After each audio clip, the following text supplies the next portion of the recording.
Bismillahirrahmanirrahim. Assalamualaikum warahmatullahi wabarakatuh.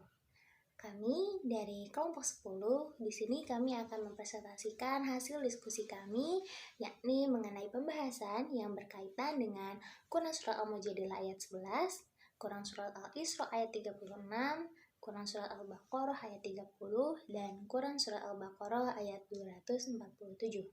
Disimak dan dipahami baik-baik ya. Sebelum ke pembahasan di sini, saya selaku moderator ingin memperkenalkan anggota kelompok 10 terlebih dahulu. Yang pertama ada saya sendiri, Sania Anissa Rahma, dan yang kedua ada Siti Hasanah. Oke, langsung masuk saja kepada pembahasan yang pertama, yakni Quran Surat Al-Mujadilah ayat 11. A'udzu billahi minasyaitonir rajim. Bismillahirrahmanirrahim. Ya ayyuhalladzina amanu idza qila lakum tafassahu fil majalisi fafsahu yafsahillahu lakum. Wa idza qila ansuzu fansuzu yarfa'illahu alladzina amanu minkum walladzina utul ilma darajat wallahu bima ta'maluna khabir. Artinya, wahai orang-orang yang beriman, apabila dikatakan kepadamu, berilah kelapangan di dalam majelis-majelis, maka lapangkanlah. Niscaya Allah akan memberi kelapangan untukmu. Dan apabila dikatakan berdirilah kamu, maka berdirilah. Niscaya Allah akan mengangkat derajat orang-orang yang beriman di antaramu dan orang-orang yang diberi ilmu beberapa derajat. Dan Allah Maha teliti atas apa yang kamu kerjakan. Selanjutnya, terjemahan perkata atau mufradat. Untuk terjemahan perkata dan mufradat bisa teman-teman pause atau lihat di paper. Selanjutnya, asbabun nuzul dari Quran Surat Al-Mujadilah ayat 11. Diriwayatkan oleh Ibnu Abi Hatim dari Muqatil bin Hibban. Ia mengatakan bahwa pada suatu hari, yaitu di hari Jumat, Rasulullah SAW berada di Syufah, mengadakan pertemuan di suatu tempat yang sempit, dengan maksud menghormati pahlawan perang Badar yang terdiri dari kaum Muhajirin dan Ansor. Beberapa pahlawan perang Badar ini terlambat datang, salah satunya Sabit bin Qais. Nah, sehingga mereka itu berdiri di luar ruangan. Mereka mengucapkan salam kepada majelis tersebut. Assalamualaikum ayuhan nabi wabarakatuh. Lalu Nabi menjawabnya.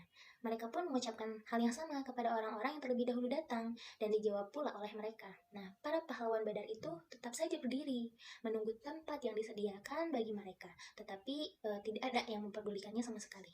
Nah, melihat keadaan tersebut, Rasulullah menjadi kecewa gitu. Lalu menyuruh kepada orang-orang di sekitarnya untuk berdiri.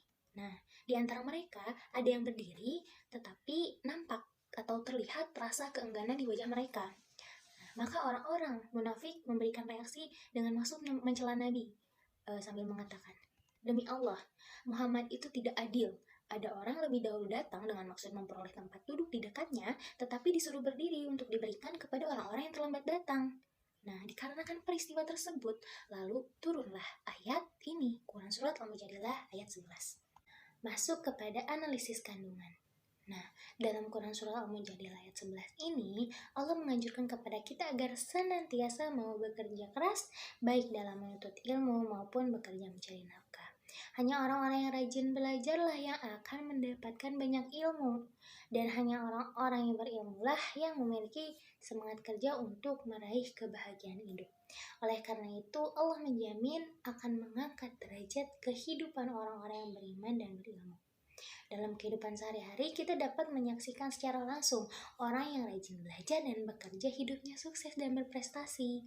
Sedangkan orang yang malas dan tidak memiliki ilmu dalam hidupnya itu susah dan selalu gagal. Betapa pentingnya memiliki ilmu pengetahuan dan semangat bekerja keras. Sebab hanya dengan ilmu yang bermanfaat dan amal yang bergunalah manusia akan mendapatkan kebahagiaan hidup, baik di dunia maupun di akhirat. Yang pertama, ada tafsir Jalalain. Di situ dikatakan, hai orang-orang yang beriman, apabila dikatakan kepada kalian berlapang-lapanglah, yaitu berwas-waslah dalam majelis, yaitu majlis tempat Nabi Shallallahu Alaihi Wasallam berada dan majlis dzikir sehingga orang-orang yang datang kepada kalian itu dapat tempat duduk.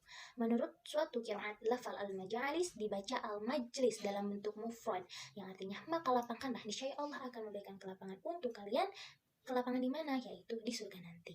Dan apabila dikatakan berdirilah kalian, yaitu berdiri untuk melakukan sholat dan hal-hal lainnya termasuk amal-amal kebaikan, maka berdirilah.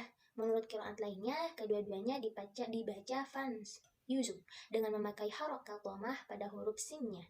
Niscaya Allah akan meninggikan orang-orang yang beriman di antara kalian karena ketaatannya dalam hal tersebut. Dan dia meninggikan pula orang-orang yang diberi ilmu, pengetahuan beberapa derajat untuk di surga nanti, dan Allah mengetahui apa yang kalian kerjakan. Selanjutnya ada Quran Surat Al-Isra ayat 36. Bismillahirrahmanirrahim. Wala taqfu ma laysa laka bihi ilmu. Inna sam'a wal basara wal fu'ada kullu ulaika kana anhu mas'ula. Artinya, dan janganlah kamu mengikuti sesuatu yang tidak kamu ketahui, karena pendengaran, penglihatan, dan hati nurani, semua itu akan diminta pertanggungjawabannya. Selanjutnya, terjemahan perkata atau mufradat. Teman-teman sekali lagi bisa di-pause untuk melihatnya. Nah, di sini, di ayat ini terdapat kata atau kalimat yang memiliki makna penting, yaitu la taqfu. Nah, pada ayat ini, sebagian ulama ahli takwil memaknainya, janganlah berbicara sesuatu yang tidak kamu ketahui. Menurut Al-Aufi, janganlah kamu menuduh seseorang dengan sesuatu yang tidak ada pengetahuan bagimu tentangnya. Nah, menurut Muhammad Ibnu Hanafiyah mengatakan, makna yang dimaksud ialah kesaksian palsu. Qatadah mengatakan bahwa makna yang dimaksud ialah janganlah kamu mengatakan bahwa kamu melihatnya padahal kamu tidak melihatnya, atau kamu katakan kamu mendengarnya padahal kamu tidak mendengarnya, atau kamu katakan bahwa kamu mengetahuinya padahal kamu tidak mengetahui. Karena sesungguhnya Allah kelak akan meminta pertanggungjawaban darimu tentang hal tersebut secara keseluruhan. Nah, kesimpulan pendapat mereka dapat dikatakan bahwa Allah Subhanahu wa Ta'ala melarang mengatakan sesuatu tanpa pengetahuan atau tanpa kita ketahui. Bahkan melarang pula mengatakan sesuatu berdasarkan zan atau yang disebut juga dengan dugaan yang bersumber dari sangkaan dan ilusi. Masuk kepada analisis isi kandungan. Menurut tafsir Quraisy Shihab, janganlah kalian ikuti, hai manusia, perkataan atau perbuatan yang kamu tidak ketahui. Jangan kamu ucapkan, aku telah mendengar, padahal sebenarnya kamu tidak mendengar. Atau aku telah mengetahui, padahal kamu tidak mengetahui. Sesungguhnya pada hari kiamat, nikmat yang berupa pendengaran, penglihatan, dan hati akan dimintai pertanggungjawaban dan pemiliknya atas apa-apa yang telah ia perbuat. Dilanjut ke pembahasan selanjutnya akan disampaikan oleh Siti Hasanah. Saya di sini akan melanjutkan pembahasannya, yaitu Quran Surat Al-Baqarah ayat 30. Ayat Al-Qurannya yaitu A'udzu billahi minasyaitonir rajim. Bismillahirrahmanirrahim. Wa idh qala rabbuka lil malaikati inni ja'ilun fil ardi khalifah. Qalu ataj'alu fiha man yufsidu fiha wa yasfiku dima'a wa nahnu nusabbihu bihamdika wa nuqaddisu lak. Qala inni a'lamu ma la ta'lamun. Artinya, ingatlah ketika Tuhanmu beriman kepada para malaikat, sesungguhnya aku hendak menjadikan seorang khalifah di muka bumi. Mereka berkata, mengapa engkau hendak menjadikan khalifah di muka bumi itu? Orang yang akan membuat kerusakan padanya dan menumpahkan darah, padahal kami senantiasa bertasbih dengan memuji engkau dan mensucikan engkau. Tuhan berfirman, sesungguhnya aku mengetahui apa yang tidak kamu ketahui. Selanjutnya mufradatnya di sana ada kata adima. Nah, kalian bisa lihat ya. Di sini lafaz adima atau dima disebut sekali tersendiri di dalam Al-Quran, yaitu surat Al-Baqarah ayat 30 disebut 2 kali yang disambungkan dengan dhamir, yaitu dalam surat Al-Baqarah ayat 84 dan surat Al-Hajj ayat 37. Lafaz ini mengandung makna umum dan khusus. Makna umum bagi lafaz ini terdapat dalam surat Al-Baqarah yang dikaitkan dengan as-saf, yaitu menumpahkan atau bisa disebut dengan darah. Ibnu Katsir berkata gitu, sesungguhnya dari jenis ini manusia ada yang menumpahkan darah, seakan-akan malaikat mengetahui hal itu karena memiliki ilmu yang khusus, atau mereka dapat memahami seseorang dari tabiat manusia, karena di antara manusia ada orang yang melakukan kezaliman dan berbuat maksiat serta dosa. Adapun Al-Qurtubi berkata, atau mereka membuat kiasan kepada makhluk yang ada sebelumnya, seperti yang diriwayatkan Ad-Dahhak dari Ibnu Abbas. Yang pertama yang mendiami bumi adalah perajin. Mereka pun membuat kerusakan dan pembunuhan serta menumpahkan darah gitu. Lalu Allah mengirimkan iblis dan menghapus mereka, sehingga mereka mendiami pulau-pulau dan di atas gunung-gunung. Adapun dalam riwayat Majahid dari Abdullah ibnu Umar, mereka mendiami bumi 1000 tahun sebelum Adam diciptakan, dan ketika mereka melakukan pertumpahan darah dan kerusakan, Allah mengutus para malaikat untuk memerangi mereka sehingga mereka mendiami pulau. Kemudian Allah berkata kepada malaikat, sesungguhnya aku menjadikan khalifah Adam itu di muka bumi. Para malaikat pun berkata, adakah engkau akan menjadikan di dalamnya orang yang akan menumpahkan darah? Dalam Asbabul Nuzul ayat 30 surat Al-Baqarah, yaitu tidak ada sebab khusus turunnya ayat tersebut. Namun berkaitan dengan ayat-ayat sebelumnya, yaitu ayat 28 dan 29, yaitu saling berkaitan. Adapun isi kandungan dalam surat Al-Baqarah ayat 30, yaitu 1. Allah menjadikan manusia sebagai khalifah di muka bumi ini. 2. Allah adalah Tuhan yang maha mengetahui atas segala sesuatu. 3. Malaikat bertanya kepada Allah, mengapa Allah menjadikan manusia sebagai khalifah di muka bumi ini, padahal manusia adalah makhluk yang sering menumpahkan darah dan membuat kerusakan. 4. Malaikat adalah ciptaan Allah yang senantiasa bertasbih dengan memuliakan dan mensucikan Allah. Dan 5. Allah lah yang mengatur semua urusan di muka bumi ini, termasuk manusianya, dan setiap manusia adalah khalifah. Adapun menurut tafsir, yaitu tafsir Quraisy Shihab, lalu tafsir ringkas Kementerian Agama Republik Indonesia, lalu ada tafsir Al-Wajiz, yaitu Syekh Prof. Dr. Wahab Az-Zumaili. Quran surat Al-Baqarah ayat 247. Ayat Al-Qur'annya yaitu A'udzu billahi minasyaitonir rajim.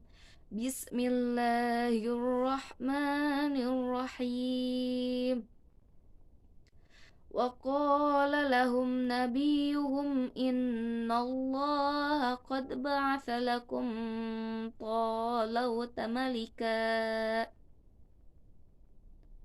Qalu anna yakunu lahul mulku alaina wa nahnu ahaqqu bil mulki minhu wa lam yu'ta sa'atan minal mal. Qala innallaha astafahu alaikum wa zadahu bastatan fil ilmi wal hijms. Wallahu yu'ti mulkahu man yasha'. Wallahu wasi'un alim. Terjemahannya yaitu, Nabi mengatakan kepada mereka, sesungguhnya Allah telah mengangkat Talut menjadi rajamu. Mereka menjawab, bagaimana Talut memerintahkan kami, padahal kami lebih berhak mengendalikan pemerintahan daripadanya, sedangkan dia pun tidak diberi kekayaan yang cukup banyak. Nabi berkata, sesungguhnya Allah telah memilih rajamu dan menganugerahkannya ilmu yang luas dan tubuh yang perkasa. Allah memberikan pemerintahan kepada siapa yang dikehendakinya, dan Allah maha luas pemberiannya lagi maha mengetahui. Selanjutnya Asbabun Nuzul.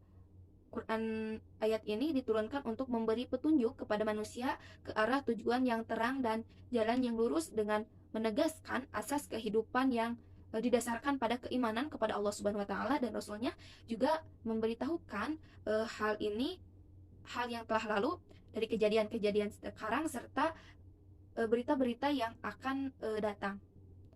Adapun kisah-kisah dalam Al-Quran ada 3 macam, yakni kisah nabi-nabi, Qasasul Anbiya. Al-Quran mengandung cerita tentang dakwah para nabi dan mujizat para rasul dan umat-umat yang menentang.